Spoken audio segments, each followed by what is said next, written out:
1:15 p.m. This is the Sri Lanka Broadcasting Corporation. The news edited by Catherine Pereira and read by Geethanjali Ramanayaka. The headlines. Accepting of nominations of the candidates for the local government polls are being carried out. The debate on the regulation of election expenditure bill will be taken up for debate in the Parliament today. The chief of the Vadda community says that the Aboriginal community will participate in the 75th Independence Day celebrations. Veteran Sri Lankan filmmaker Sumitra Piris passes away. Foreign news, New Zealand PM to step down next month. News in detail. Accepting of nominations of the candidates for the local government polls are being carried out. Nominations can be submitted up to 12 noon on Saturday. The Election Commission says that political parties and independent groups can place their deposits. Further, the deposit money will be accepted at District Secretariat up to 12 noon tomorrow. Accepting of applications for postal votes will end at midnight on Monday. The Commissioner also stated that this date will not be extended. The debate on the regulation of election expenditure bill will be taken up for debate in the Parliament today.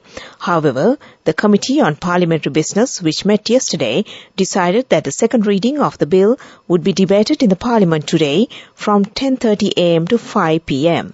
The Secretary-General of Parliament, Dhammika Dasnayaka, stated that a vote would be held following the debate on the second reading of the regulation of election expenditure bill this evening. Vadda Chief Uruwarige Vanila Atto said that the Aboriginal community will participate in the 75th Independence Day celebrations along with all Vadda community leaders across the country. He has accepted the invitation made by Prime Minister Dinesh Gunawardena on behalf of the President to participate in the national event. Prime Minister Dinesh Gunawardena mentioned that all facilities will be provided for that purpose when he met the Vadda community leaders at the Prime Minister's office in Parliament. This news broadcast comes to you from the Sri Lanka Broadcasting Corporation.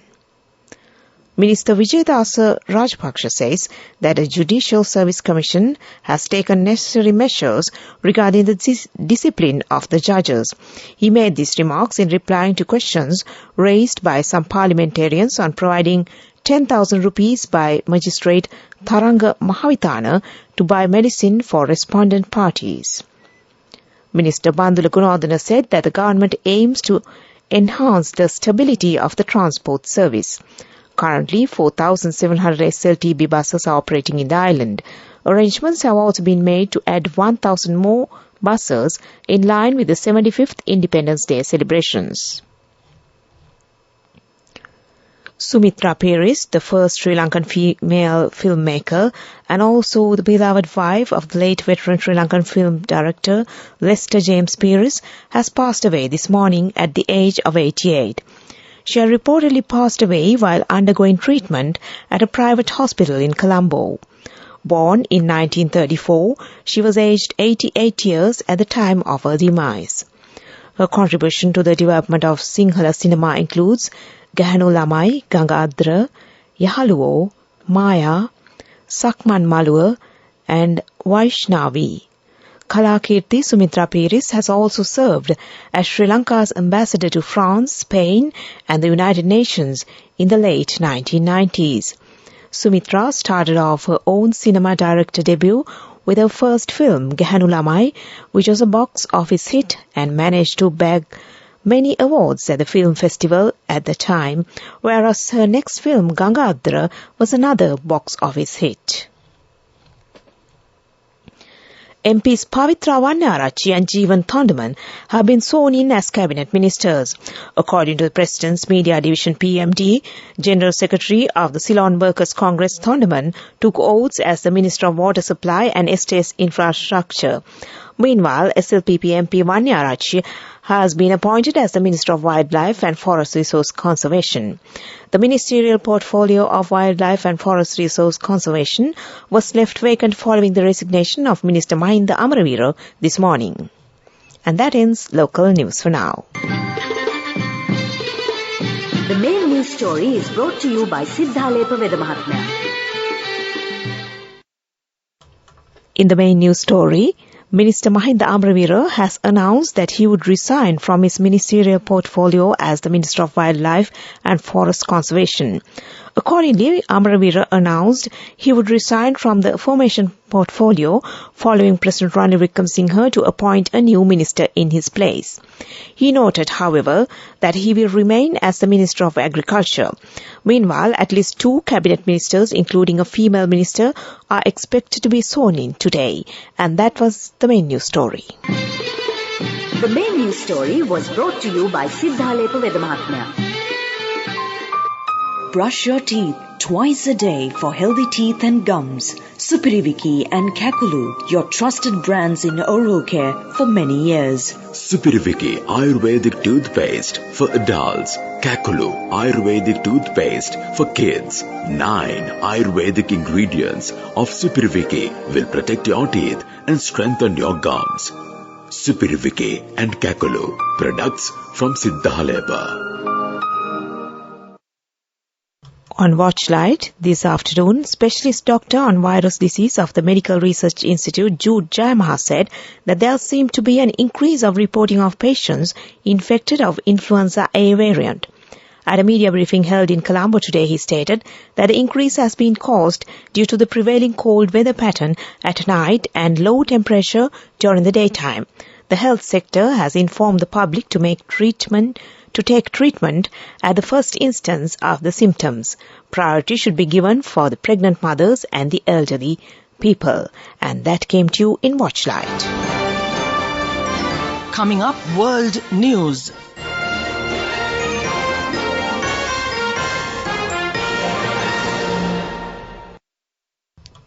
In the headlines, New Zealand PM to step down next month. France strikes bid to halt Macron's rise in retirement age, and Ukraine's President Zelensky addresses Davos Forum after fatal helicopter crash. Jacinda Ardern has announced she will quit as New Zealand Prime Minister next month, saying she no longer has enough in the tank to lead. Ms. Ardern choked up as she detailed how 6 challenging years in the job had taken a toll. She will step down as Labour Party leader no later than 7th of February. There will be a vote in the coming days to determine her replacement. New Zealand will hold a general election on the 14th of October. Ms. Ardern, 42, said she had taken time to consider her future over the summer break. President Macron's reform program faces a make-or-break moment as French unions stage a day of mass strikes and protests today against his plans to push back the age of retirement. A new bill due to go through Parliament will raise the official age at which people can stop work from 62 to 64. Intercity and commuter train services are expected to be badly disrupted. Many schools and other public services will be shut. At Orly Airport in Paris, 1 in 5 flights has been cancelled. On the Paris metro, only 2 driverless lines will work normally. Ukrainian President Volodymyr Zelensky has said there are no accidents at wartime after 14 people died in a helicopter crash in the capital Kyiv. Ukraine has not claimed Russian involvement, but Mr. Zelensky told the forum in Davos the tragedy was a consequence of the war. Interior Minister Denis Monastresky died alongside several colleagues. Mr. Zelensky also used his video address to urge allies to quickly send more weapons before new Russian offensives. Back to the headlines of the world news. New Zealand PM to step down next month. France strikes bid to halt Macron's rise in retirement age. And Ukraine's President Zelensky addresses Davos Forum after fatal helicopter crash. That ends world news.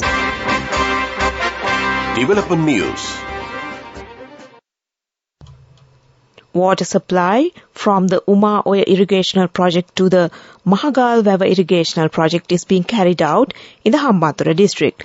The project is being initiated by the Department of Irrigation. Water supply can be provided to 300 acres of paddy land from the Mahagal Vava Irrigational Project. And that was development news. Sports news is brought to you by Sampath Bank. We present your future. National Super Cricket Tournament begins today. It includes 13 events and 5 teams will compete at the 4-day tournament. The matches will be played in playgrounds in Colombo and out of Colombo. The final match of the tournament will commence from the 2nd of March to the 7th in the Galle International Stadium. And that was sports news. Go ekak thiyana youth eකට life එකේ change එකට නියමෙට set වෙන්න ඇස් වහගෙන දැකපු ගීන හැබැ කරන්න youth එකට නියමෙට set වෙන්න friendship එක මෙන්න. The all-new NSB Ithru account, NSB IM, a plan for your dream. Business News. Sponsored by National Savings Bank, the safest place for your money. Sri Lanka Tourism Development Authority says that 47,353 tourists have arrived in Sri Lanka so far this year. Those tourist arrivals have reportedly taken place from the period between 1st and the 15th of this month. Meanwhile, the majority of the tourists have arrived in the island from Russia, and it's numerically 12,064, according to the SLTDA. Moreover, the SLTDA further noted that 5,838 tourists from India, 3,945 German nationals, and 3,862 British nationals, and 2,241 tourists from France have visited the country so far. And that was Business News. Business News. Sponsored by National Savings Bank, the safest place for your money. Go ekak thiyana youth එකට life එකේ change එකට නියමෙට set වෙන්න ඇස් වහගෙන දැකපු ගීන හැබැ කරන්න youth එකට නියමෙට set වෙන්න friendship එක මෙන්න.